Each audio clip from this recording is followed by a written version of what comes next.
Hey, coucou les amis!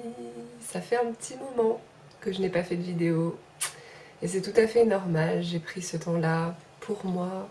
Ça fait du bien de ralentir, d'être moins dans le faire absolument, vouloir tout faire toujours et plus être dans le être et surtout expérimenter la création sur d'autres supports. Je me suis mis à faire du dessin, du piano, j'ai aussi fait des vidéos pour mon travail. Parce que oui, je travaille en ce moment. C'est pour ça que j'ai été bien occupée. Et je remercie profondément parce que j'adore ce que je fais. Je me sens totalement à ma place. En fait, je travaille dans un foyer avec des personnes en situation de handicap. Donc j'accompagne, j'encadre. Et en plus, je peux commencer à donner mes cours de sophrologie dans un environnement qui me correspond mais totalement. J'ai l'impression d'être la petite maman du foyer qui veille sur ses résidents et j'ai été agréablement surprise. J'ai travaillé donc pendant du début du confinement, juste après la vidéo j'ai été appelée, donc j'y ai été. Et là je continue et on verra jusqu'à combien de temps encore. En tout cas je me plais, je prends confiance, je me sens vraiment remplie de confiance et de force en étant là-bas. Et j'apprends beaucoup. Et j'ai donc... Pourquoi je n'ai pas fait de vidéo pendant toute cette période? Alors, premièrement, j'ai essayé. Pour être honnête, j'ai essayé de refaire des vidéos, mais ce n'était pas du tout fluide, parce que tout simplement, je ne vivais pas l'enseignement que je vous avais transmis juste avant. Et la base d'un enseignement, c'est quand même que l'enseignant, premièrement, il ressent de l'intérieur ce que lui, il transmet aux autres. Il faut qu'il le vive, sinon c'est transmis qu'à moitié. Donc j'ai pris ce temps-là justement pour écouter l'enseignement que je vous avais dit juste avant et me poser, ralentir. Et ça fait du bien. Je pense qu'on est tous d'accord pour dire que cette période nous permet de remettre dans notre bulle intérieure et ça fait du bien. Hein. Et ensuite, en temps normal, je ne suis pas trop connectée au réseau. Voire pas du tout parce que ça me fatigue, ça m'épuise de toujours être connectée, donc je ne le suis pas. Voilà, donc pour introduire la vidéo, et aussi, en fait, pour être honnête avec vous, j'ai essayé de faire plusieurs fois cette vidéo parce que j'avais vraiment besoin de me prouver à moi-même que je pouvais être plus structurée en fait dans mes idées.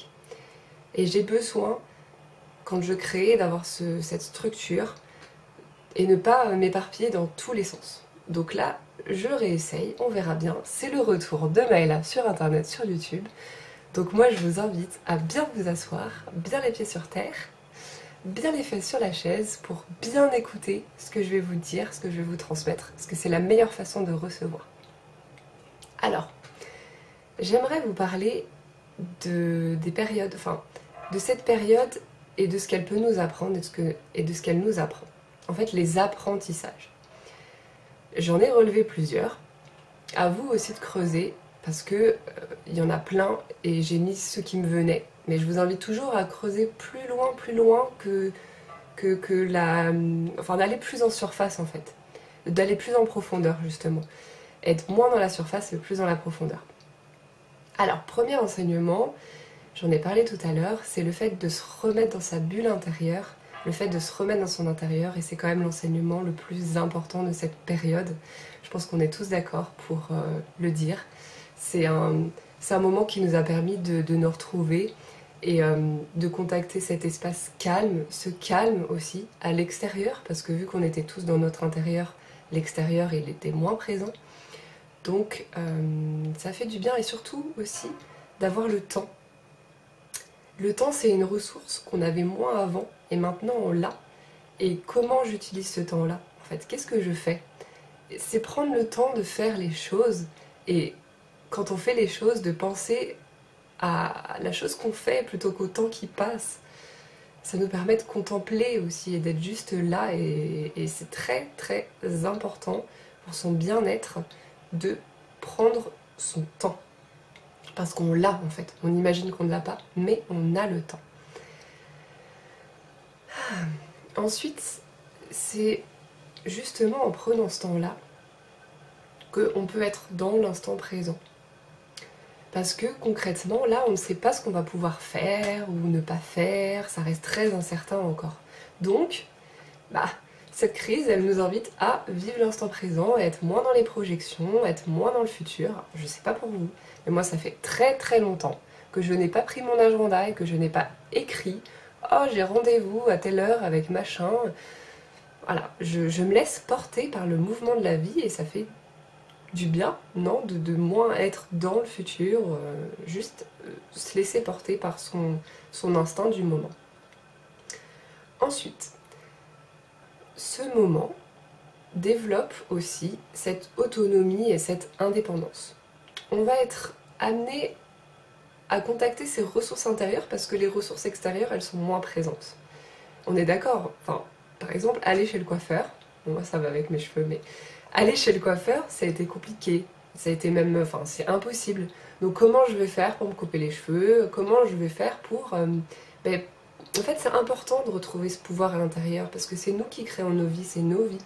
Donc c'est important de pouvoir le contacter et surtout, donc c'est aussi apprendre à composer autrement et se débrouiller autrement et savoir compter sur soi.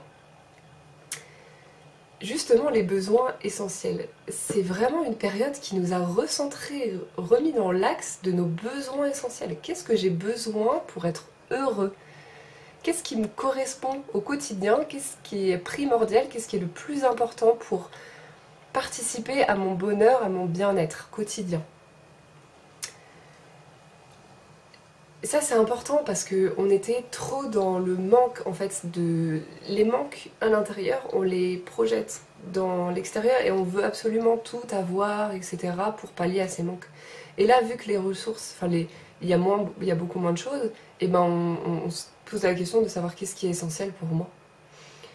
Ensuite, donc là j'ai fait une petite, on va dire 6 points, ou 7, sur l'humain, enfin sur soi, qu'est-ce que ça a développé à l'intérieur de soi.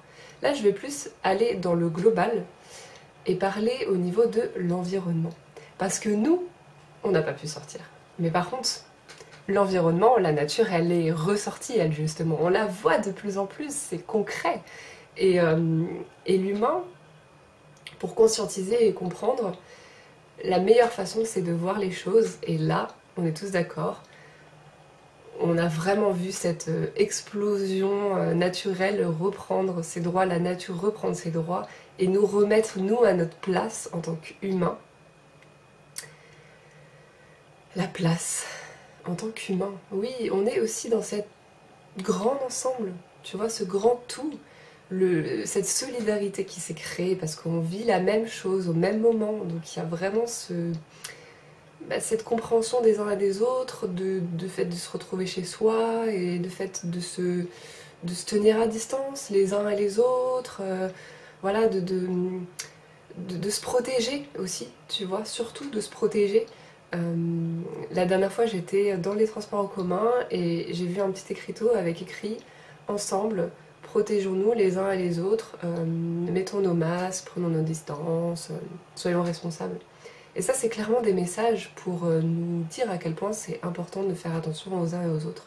Donc il y a réellement ce partage, cette entraide qui s'est créée, même avec les voisins, quand je les voyais, enfin, on se regarde plus les uns les autres, les voisins se regardent, voilà, il y a vraiment cette dynamique du ensemble qui est présente.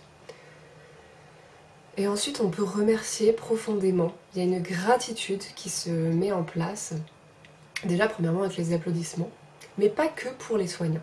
Moi, j'ai vraiment ce point à soulever. C'est vraiment remercier les personnes qui nous permettent de faire fonctionner l'ensemble correctement. Mais c'est vraiment tout bête. Mais si le monsieur... voilà, si le monsieur pour mes poubelles, il ne vient plus prendre mes poubelles, ben mon appartement... il va puer. Donc c'est simple, mais c'est important de remercier ces gens qui au quotidien participent à notre bien-être. Et qu'est-ce qu'on peut apprendre d'autre de cette période? Pour terminer, moi j'aimerais parler de cette période qui nous a permis de développer Internet aussi, cet essor du monde virtuel qui nous permet de nous connecter les uns aux autres. Et pour terminer, et là c'est réellement pour terminer, le point de se prendre conscience qu'on est tous interconnectés les uns aux autres, qu'on est tous en lien, et que et ça me fait penser, du coup je pense à la personne qui a attrapé ce virus en Chine, qui peut nous la transmettre jusqu'en France. Donc c'est aussi au niveau de la consommation, c'est un apprentissage de ne pas trop ouvrir les frontières, ne pas trop faire circuler, parce que c'est là qu'on peut créer ça. Donc c'est aussi apprendre à consommer localement pour créer un réel changement. Et le monde est en plein changement. Honnêtement, on vit une transition énorme sur tous les points. Écologiquement, économiquement, socialement, il y a vraiment ce changement qui se crée. Et moi, je vous invite profondément, du fin fond de mon cœur, je vous pose la question. Quel est le monde que vous voulez voir demain?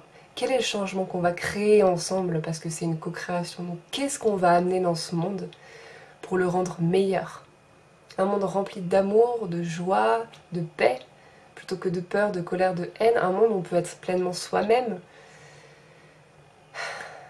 C'est le changement de demain et c'est nous-mêmes en tant qu'individus qu'on peut apporter ce changement. C'est d'abord en se changeant soi.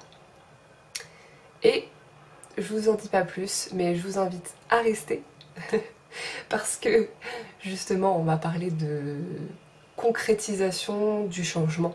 Je vais vous apporter des clés pour ce nouveau monde qu'on crée tous ensemble. Voilà. En attendant, je vous invite réellement à prendre soin de vous et à garder et à cultiver ces bonnes habitudes que vous avez pris, qu'on a tous pris, pour les inclure dans votre vie maintenant en fait. Je vous embrasse très fort et je vous dis à très vite. Je mettrai moins de temps pour faire cette prochaine vidéo, c'est promis.